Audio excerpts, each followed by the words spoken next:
श्रीमद् राजचंद्र उत्तरायण 528 ચાલે છે.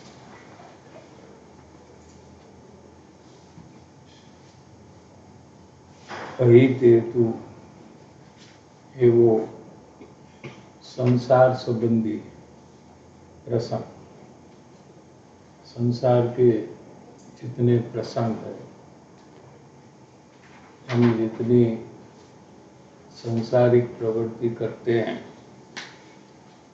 ये सब अहित का यानी परिभ्रमण का निमित्त कारण है.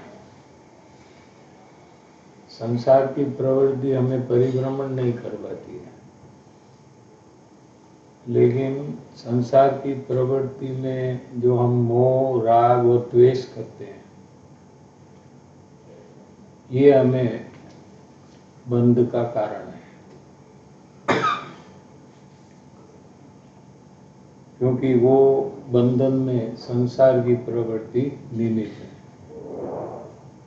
अहित हेतु एवो संसार संबंधी प्रसंग, लौकिक भाव, लोक चेष्टाए, સૌની સંભાળ જેમ બને તેમ જતી કરીને તેને સંક્ષેપીને आत्महित ने अवकाश आपको જોઈએ. एक तो संसार का प्रसंग जो है वो ज़्यादा से ज़्यादा टाइम हमारा संसारिक कार्य में व्यतीत हो रहा है, और वो भी लौकिक भाव से, यानी लोगों की नज़र से हमारा नाम बढ़े, ऐसा हमारा जो लक्ष्य है उनको प्रभावित करने का, ये जो लौकिक भाव है. और लोक चेष्टा, जो भी चेष्टा माने कार्य, सांसारिक कार्य जो हम करते हैं, लोगों ने मुख्य करीने संसारिक कार्य करवाना. સૌની સંભાળ જેમ બને તેમ જતી કરીને, अगर आत्मकल्याण करना हो तो हमें जागृत रहना पड़ेगा.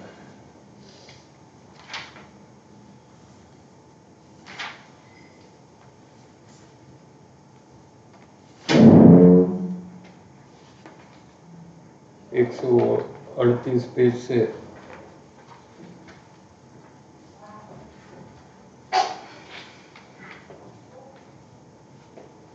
ये સૌની સંભાળ જેમ બને તેમ જતી કરીને, पहले क्या करना कि उनका भी एक पूर्व कर्म है जिसका हम ध्यान रखते हैं. फिर वो कुटुंब का हो, परिवार का हो, व्यापार का हो, मित्र का हो, किसी का भी हम जो संभाल करते हैं, यानी कि हमारे जागृति से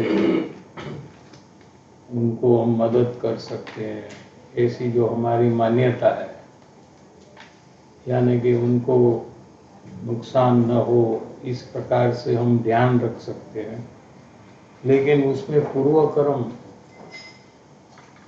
ये हम भूल जाते हैं कि उसने किया हुआ जो कर्म है भूतकाल में, उसके फलस्वरूप वो जीव को लाभ नुकसान होता है, हमारी संभाल के कारण से नहीं होता है.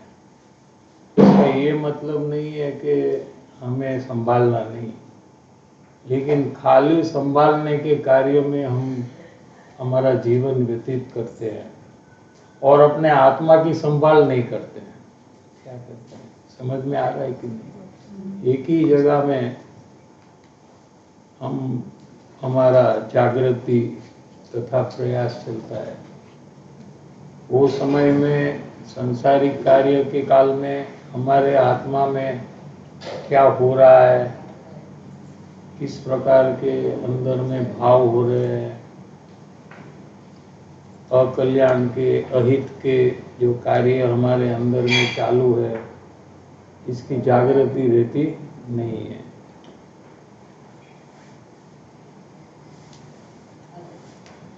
संसार संबंधी प्रसंग, लौकिक भाव, लोक चेष्टाए सौनी संभाળ जेम बने तेम जती करीने। एक विचार में ये भी रखना है कि हम उनका ध्यान रखते हैं, लेकिन पूर्व कर्म के अनुसार जो उनको होने वाला है वो होकर ही रहेगा। उनको नुकसान नहीं होने वाला हो ऐसा उसका पूर्व कर्म रहेगा तो उनको नुकसान नहीं होगा, और उनको नुकसान होने वाला है ऐसा उसका पूर्व कर्म रहेगा तो उसको नुकसान हुए बिना रहेगा नहीं। जैसा उनके बारे में है वैसा अपने बारे में भी यही प्रकार है।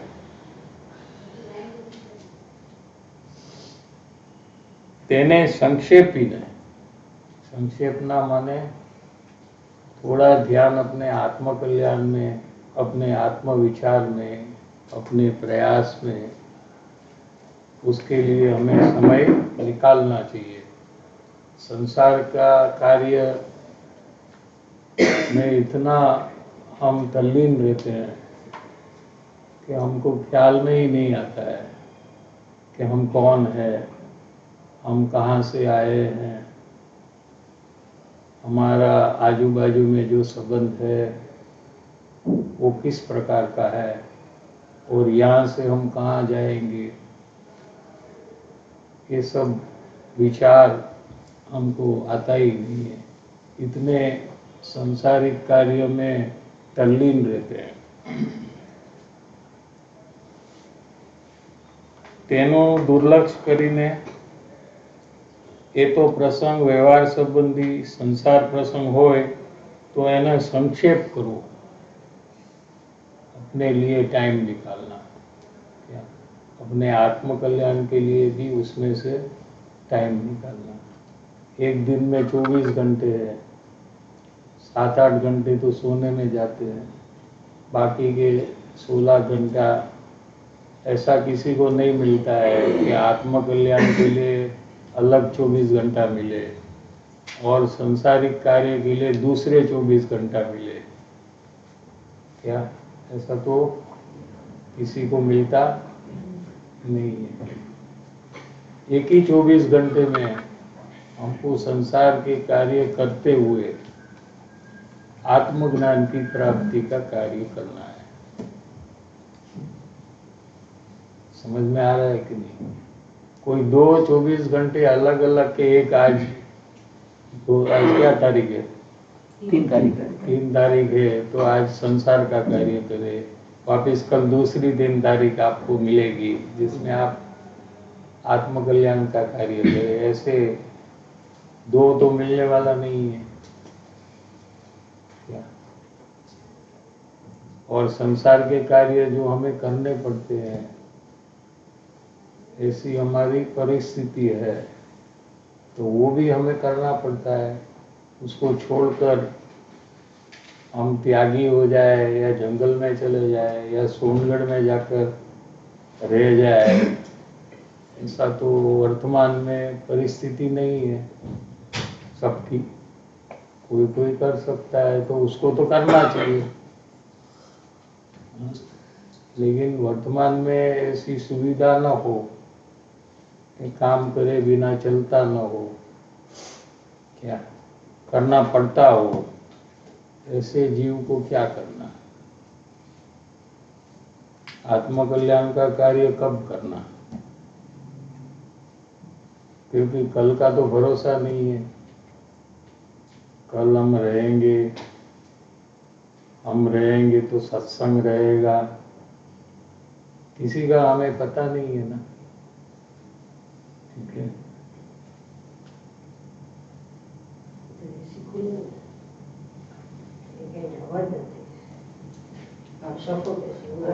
फैन एसी करना।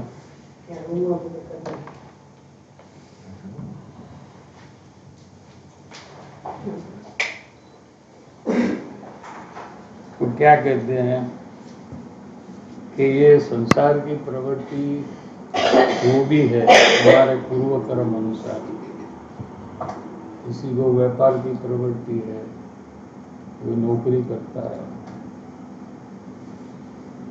तो कोई घर के कार्य में पूरा दिन गवाता है। ऐसे सब जीव को ये प्रवृत्ति तो किसी न किसी प्रकार से हटाकर आत्महितનો अवकाश આપવો घटे છે, यानी कि आत्महित के लिए समय निकालना चाहिए। सत्संग के लिए जैसे हमने समय निकाला है, ठीक इसी तरह स्वाध्याय के लिए, प्रयास के लिए, तत्व चर्चा किसी की करने के लिए, मुमुक्षु को एक दूसरे को मिलकर संसार के कार्य से समय निकालना चाहिए। आत्महित ने अवकाश आपो घटे છે माने चाहिए क्या? એટલે સંસારિક કાર્યને ગૌણ કરીને આત્મહિતને મુખ્ય કરવું તો જ આત્મહિત થાય, નહીતર આત્महित થાય नहीं। क्या है संसारिक कार्य बंद करना ऐसा नहीं है, बंद नहीं करना लेकिन गौण करना,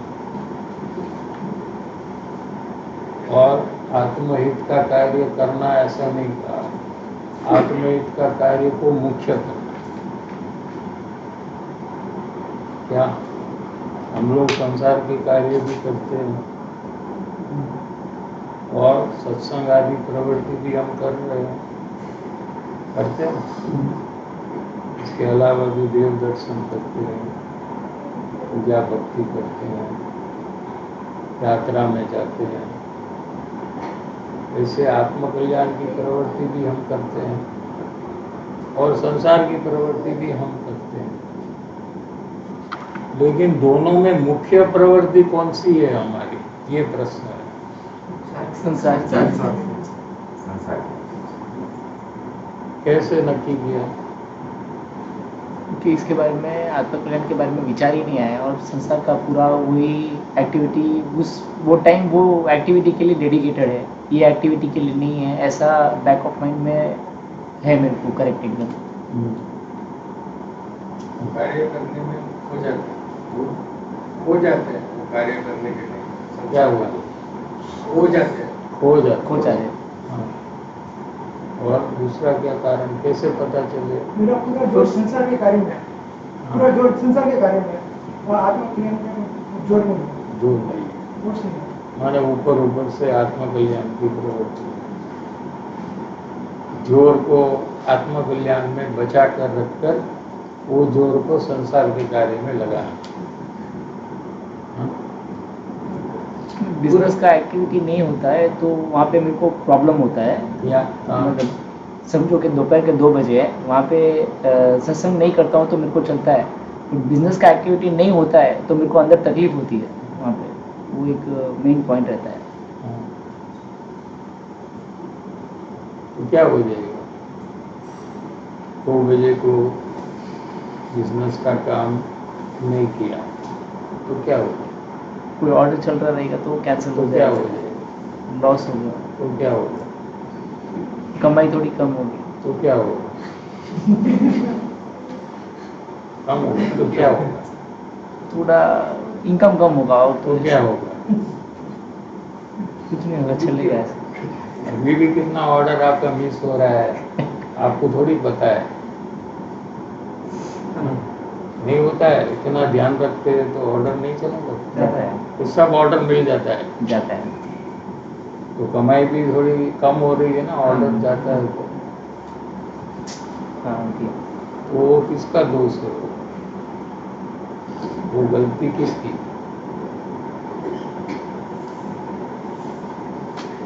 विचार नहीं किया। मैं अभी करूं? आप बहुत ध्यान से बिजनेस कर रहे हो, फिर भी कोई कारण से आपको ऑर्डर में लॉस होता है या माल बेचने के बाद पेमेंट नहीं आता है, लॉस, बैड डेट्स होता है, बिजनेस में तो सब होता है ना, बैड डेट्स होता है। हाँ? तो ये किसकी रिस्पॉन्सिबिलिटी है? मेरी गलती। आपकी गलती है, लेकिन आप मानते हो कि आप गलत कर रहे हो? हाँ। अगर वो 2 बजे को सत्संग करेंगे तो आप ऑर्डर लॉस होगा तो आप मानेंगे कि मैंने गलती की। तो मैं सत्संग में 2 बजे गया, यहाँ से मेरा ऑर्डर चला जाए, बराबर। लेकिन सत्संग में नहीं गए और आप बिजनेस ही कर रहे हो और नुकसान हो रहा है, घर में भी कितनी चीज बिगड़ रही है, कितना खाना वेस्ट हो रहा है। हाँ? नहीं हो रहा है घर में? हो रहा है। हाँ, तो किसकी जरूरत? वो सत्संग के कारण से अगर हो तो आपको लगता है कि देखो सत्संग के कारण से हमको ये खाना सब बिगड़ गया, ये सब हुआ।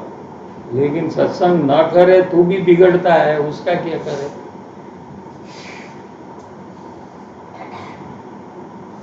वो किसकी गलती है? लेकिन हम मानते नहीं है उसको अपनी गलती।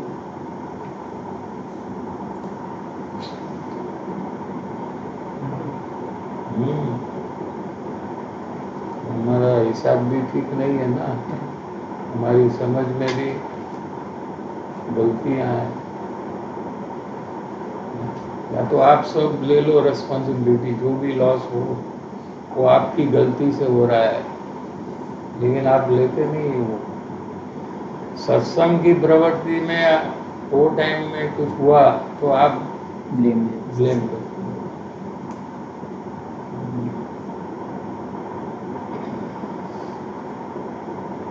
वो इतना ही नोट करता हूँ कि जितना कार्य मैंने किया तो मेरे कान से हुआ, कुछ बिगड़ा तो सामने वाला डालने में मैं रट गया था।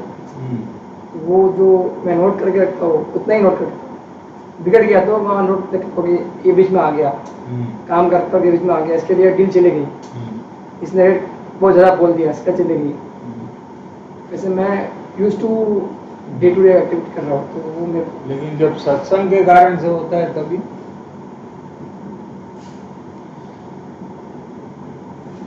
जैसे आप शिविर में गए, वो बिजनेस का लॉस हुआ, वो ऑर्डर मिस हुआ, तो वो सामने वाले के कारण से है कि सत्संग के कारण से?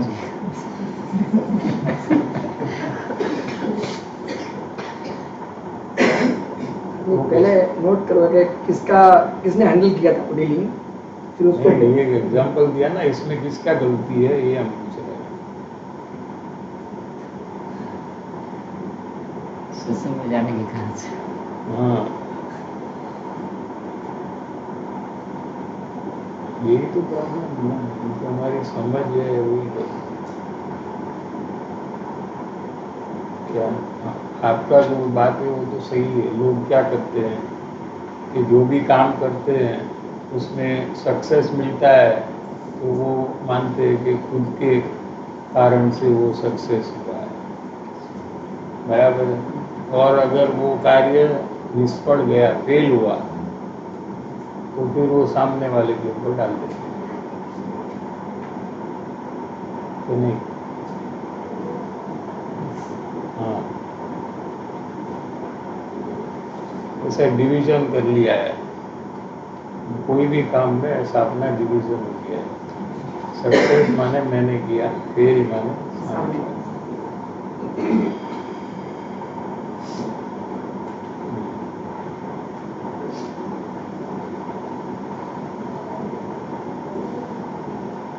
लौकिक भाव छोड़ता क्या है?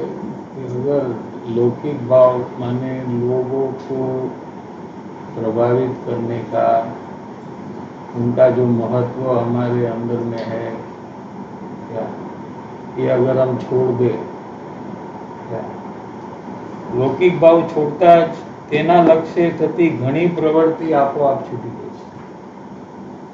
हम कोई भी काम करते हैं ना, वो काम में जितना टाइम और जागृति हमको चाहिए क्या काम के लिए, समझो कि 5 मिनट चाहिए काम करने के लिए, लेकिन लौकिक भाव के कारण से हमको टाइम भी ज़्यादा लगता है वो काम में, क्योंकि उनका सोचना पड़ता है ना। हाँ, उनकी एंगल से हमको सब कार्य करना पड़ता है, उनका विचार हमें करना पड़ता है। कार्य का जो विचार हमें करना चाहिए, उसके बदले हम लोगों का विचार करते हैं कि लोग क्या कहेंगे क्या। तो वो कार्य 5 मिनट का है तो 10-15 मिनट का हो जाता है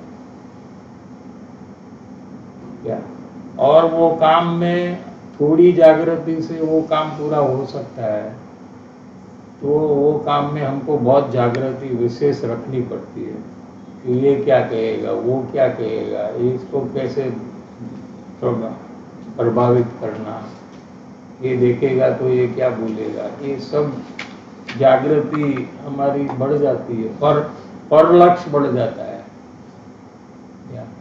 तो आत्मलक्ष्य तो होगा नहीं उसको। आत्मलक्ष्य माने स्वलक्ष्य, स्व आत्मा एक ही है अपना, और कितने हैं? बहुत सारे। तो सबको हमें प्रभावित करना है, तो हमारा आत्मलक्ष्य कैसे होगा, समझ में आ जाए। और आत्मलक्ष्य हुए बिना आत्मा का प्रयास हम कैसे करें। लौकिक भाव छोड़ता तेना लक्ष्य में उसके कारण से तति घनी प्रवृत्ति आपोआप छूटी जाए, अपने आप छूट जाता है। अगर आप लौकिक भाव छोड़ दो तो आपको बहुत टाइम मिल जाएगा।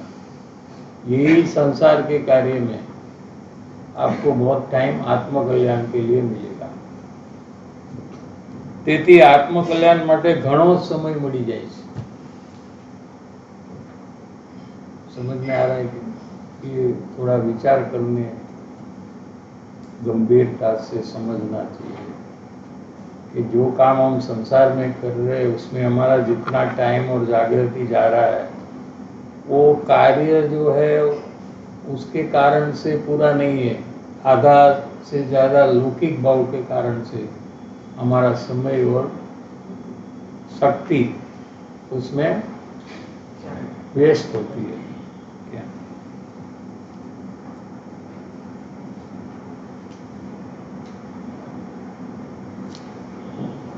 આત્મહિત માટે સત્સંગ જેવું બળવાન બીજું નિમિત્ત કોઈ જણાતું નથી। કૃપાળુ દેવ का वचन, पूरे वचनामृत जो है इसमें 950 पत्र है, ये पूरा वचनामृत का सारांश ये लाइन में, एक लाइन में। क्या बात है कि अगर किसी को आत्महित करना है, आत्महित आत्मज्ञान और सुख की प्राप्ति करना, परिभ्रमण के दुख से छूटना, क्या ऐसा कार्य अगर किसी को करना है तो सत्संग जेवू बीजू कोई बलवान निमित्त जनातु, ये निमित्त की बात है। निमित्त की बात में हमारी भूल हो रही है, तो उपादान में तो भूल होगी। निमित्त तो स्थूल है, पर वस्तु है जिससे हम अनादिकाल से परिचित है। पर के साथ हमारा संबंध अनादिकाल से 24 घंटे है क्या। आत्मा के साथ एक क्षण भी संबंध हमारा हुआ नहीं। आत्मा सूक्ष्म पदार्थ है और पुद्गल है ये स्थूल पदार्थ है। समझ में आया? तो आत्महित के लिए सत्संग જેવું બળવાન બીજું નિમિત્ત નથી, એ નિશ્ચય हमारा हुआ नहीं है। क्या समझ में आया? ये हमारा निर्णय नहीं हुआ है बीजो। हमने शायद सुना अभी भी, किसी को हम बता भी सकते हैं कि ऐसा पत्र में वाक्य आया है, लेकिन हमारे अंदर में ये निश्चय नहीं है क्या कि आत्म कल्याण करना हो तो सत्संग के अलावा और कोई ऑप्शन है ही नहीं। क्या सबसे टॉप लेवल का अगर कोई ऑप्शन है नंबर 1 स्थान में, अगर ऐसा भी कह सकते नंबर 1 to 10 लेना है तो सब सत्संग, 11 से बाकी का चालू होता है।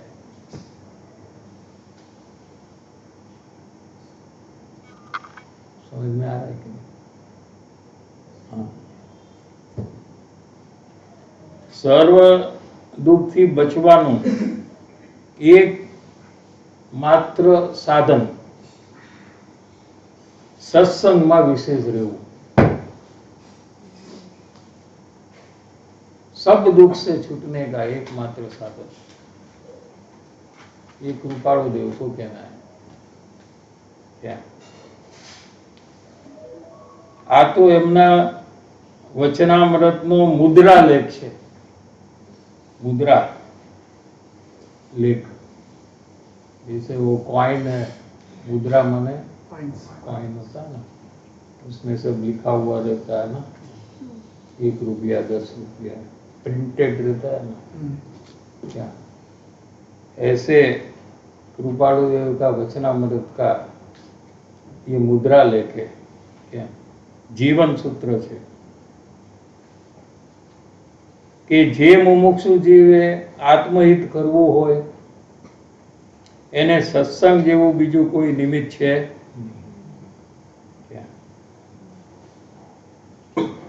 ये बात तो क्यांय पण विस्मरण करवा जेवी नहीं। कभी भी ये बात जीव को भूलनी नहीं चाहिए कि गौण करवा जेवी नहीं। कभी भी सत्संग को गौण करना नहीं चाहिए, यानी कि सत्संग को मुख्य करना चाहिए। बाकी संसार की सर्व प्रवृत्ति को गौण करना, क्योंकि वो तो है पाप की प्रवृत्ति। क्या और बाकी जितनी पुण्य की प्रवृत्ति है उसको भी गौण करना। क्या पुण्य की प्रवृत्ति अनेक प्रकार की है। देव दर्शन है, पूजा है, भक्ति है, यात्रा है, क्या ऐसी अनेक प्रवृत्ति है ना। उपवास करना, ये सब क्या है? दया करना, दान करना, ये सब क्या है? पुण्य की प्रवृत्ति से। ये सब प्रवृत्ति गौण रूप है। सत्संग को मुख्य करना चाहिए, ये कभी भूलना नहीं चाहिए जीव को। अगर उसको आत्म कल्याण करना है तो, नहीं करना है तो आराम से भूल सकता है। पहलाમાં પહેલી આ વાત છે, બાકી બધી ક્રિયા એ પછીની છે। બાકી બધી શુભ ક્રિયા બધી બાકી है। हेठी છે, हेठी છે माने गुजराती में हेठी माने नीची है। हाँ, बाकी सब कम है इससे। आत्मा में एक कोतर लेना चाहिए। क्या जैसे वो वेसल लेना आप लेते हो तो फिर उसमें नाम आप एनग्रेव करते हो ना नाम, वो जाकर वो ऐसे ऐसे करते हैं ना, फिर वो निकाल नहीं सकता है कोई। किसी के घर में चला जाए तो फिट रह जाएगा, हाँ, नाम लिखा है।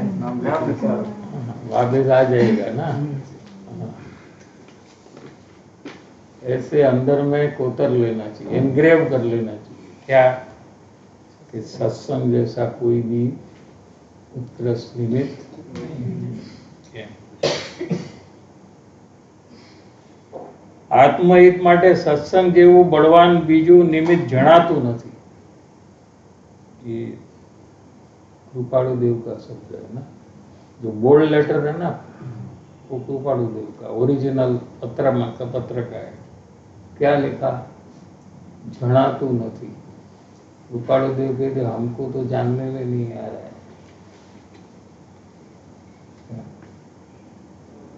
આત્મહિત માટે સત્સંગ જેવું બળવાન બીજું નિમિત્ત જણાતું નથી। जाति स्मरण ज्ञान है उनको तो कृपाणु असंख्य अबज वर्ष का ज्ञान, कितने भव का, और खुद ने भी बहुत आत्मकल्याण के लिए बहुत परिश्रम किया है भूतकाल में। वो सब उनको कल की बात जैसे आपको दिखाई देती है, वैसे उनको उनके पूर्व भव दिखाई देते हैं। कल की बात आपको बराबर याद दिखाई देती है ना, कल क्या किया था, कहाँ गए थे, याद आता है ना बराबर। हाँ, ऐसे जिसको जाति स्मरण ज्ञान है ना, उसको पूर्व वो कल की बात जैसे ख्याल में आते, एकदम स्पष्ट, क्लियर एकदम। और उनको अनेक भव का ज्ञान है। जितने भव में मन रहता है ना, वहां तक वो जाति स्मरण ज्ञान देता है। जो भव में मन नहीं है ना, वो भव में जाति स्मरण ज्ञान कट हो जाता है। क्या? यानी कि संगनी पंचेंद्री को जाति स्मरण ज्ञान हो सकता है। ये शास्त्रीय शब्द आपका। अभी आपके पास मन है ना, 5 इंद्रिय के अलावा मन होता है। जिसको मन है उसको 5 इंद्रिय तो होगा ही। समझ में आ रहा है कि? तो तिर्यंश में भी 5 इंद्रिय और मन वाले सब प्राणी, गाय भैंस, ये सब वाघ सिंह, ये सब मन वाले है। 5 इंद्रिय के ऊपर मन भी है उनके पास। स्वर्ग के सब देव को मन होता है, नरक के सब नारकी को मन होता है। तो जैसे पूर्व भव में, उसके पहले भव में जहां तक मन वाला गति में रहता है, तब तक जाति स्मरण ज्ञान उनको रहता है। जो भव में मन नहीं था वहां तक रहता है, उसके बाद कट हो जाता है। ठीक है? तो भूतकाल में कृपाणु देव भी आत्मकल्याण के लिए बहुत परिश्रम किया है, बहुत क्रिया किए, बहुत व्रत तप आदि उसमें लिया है ना, यम नियम संयम आप कियो, वो सब खुद ने किया है कृपाणु देव। उन्हीं त्याग विराग न है ना पूरा। मुख मौन रहो, मौन, बहुत मौन व्रत किया, पदम आसन में बैठे, कितना लिखा है उसमें।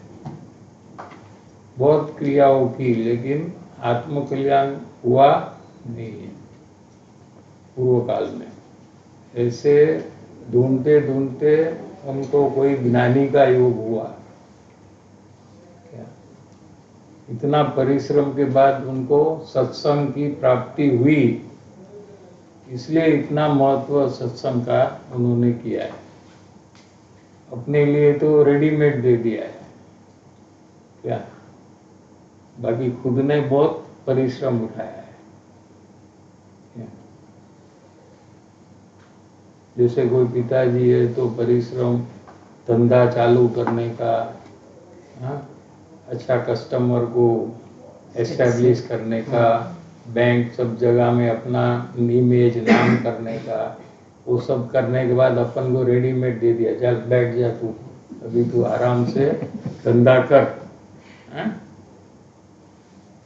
तो उनका परिश्रम कितना रहेगा जब जीरो में से चालू किया जिसने, हाँ, जीरो, कुछ नहीं था,